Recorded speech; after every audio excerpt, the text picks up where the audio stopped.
আমরাও তো ঢাকা বিশ্ববিদ্যালয়ের ছাত্র ছিলাম, তাই না?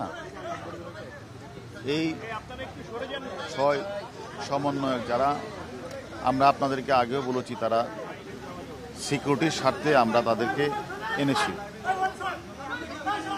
এবং তারা আমাদের সাথে আছে। আপনারা জানেন এই সমন্বয়কারীকে ঘিরে অনেক গুজব চলছে এবং আমরাও তাদের পরিবারের সাথে কথা বলেছিলাম।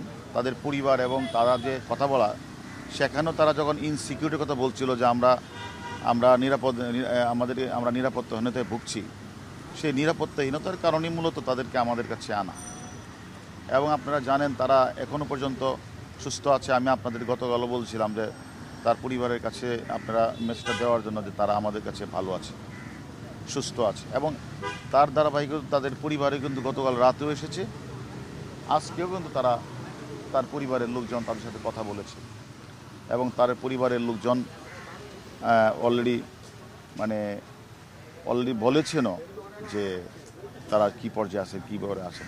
আমি মনে করি যে এটা আসলে রাষ্ট্রের, আমরা একজন পুলিশ সদস্য কর্মরত হিসেবে আমরা মনে করি কোনো ব্যক্তি কেউ যদি আসলে ইনসিকিউর ফিল করে আমাদের কাছে সে বিষয়টা আসে, তা আমাদের দায়িত্বের মধ্যেই পড়ে তাদেরকে বিষয়টা দেখভাল করা। আমরা সেই হিসেবে তাদের সিকিউরিটির পারপাসটার কারণেই আমরা মূলত তাদেরকে আমরা দেখভাল করছি এবং তারা অলরেডি কিন্তু তারা একটা বিবৃতিও তারা প্রদান করেছে যে তারা যে এই কোটাবিরোধী আন্দোলনকে তারা এখান থেকে তারা এটাকে ঘোষণা করেছে যে তারা আর নাই, এই আন্দোলনের তারা নাই।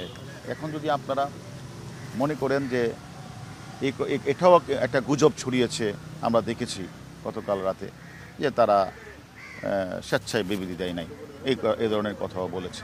আমার কথা হলো যে আমরা মনে করি যে আমাদের ডিবির যে কার্যালয়, এটা একটা মানুষের একটা আস্থার জায়গা।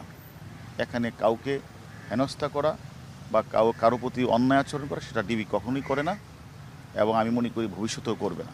এটা একটা আস্থার জায়গা। মানুষ যখন কোনো বিপদে পড়ে আমাদের কাছে আসে, কেউ যেন সিকিউরিটিহীনতায় ভোগে আমাদের কাছে আসে বা আমরা নিয়ে আসি, আমরা তাদের সিকিউরিটি দেওয়ার জন্য মূলত কাজটা করি। এই কোঠা বিরোধী আন্দোলনটা এই কোমলমতি শিক্ষার্থীরা করেছিল, তাদের ভিতরে ঢুকে একটি গোষ্ঠী জামাত বিএনপি চক্র, তারা ঘোলা পানিতে মাছ শিকার করার জন্য তারা বিভিন্ন ধরনের ধ্বংসাত্মমূলক কাজটি করেছে। আপনারা জানেন তারা আমাদের পুলিশ সদস্যকে জ্বলিয়ে হত্যা করেছে, তারা সাধারণ মানুষকেও তারা হত্যা করেছে, তারা বিভিন্ন রাষ্ট্রীয় স্থাপনাগুলিতে আগুন লাগিয়েছে। আমরা মনে করি এই সকল সমন্বয়কদেরকেও এই সকল এই চক্রান্তকারীরা তারা আবার যদি ঘোলা পানিতে মাছ শিকার করে, তাদের নিরাপত্তা বিষয়টা আমাদের একটু দেখা দরকার।